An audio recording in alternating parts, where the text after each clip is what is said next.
နာမီတာဥပဒနာတရားစခန်းတွေ့ရပါတယ်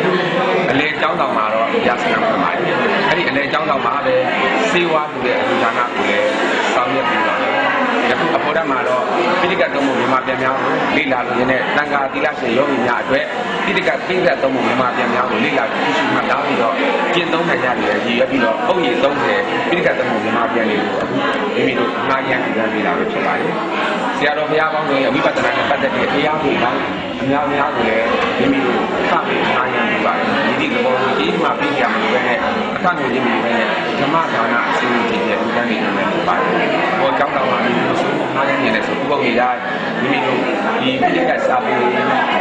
တရား BCD တိတ်ခွေတွေမိမိတို့အခမဲ့စာပေငှားရမ်းပေးပါတယ်အောက်တနေ့တည်းမှာစီဝါပြကြပါတယ်ဒါကြောင့်မလို့ဒီကောင်းလေးကိုအများစုပြေသုံးပြီးတော့တောင်းခေါ်နိုင်ကြရန်တင်ပြလိုက်ခြင်းပဲ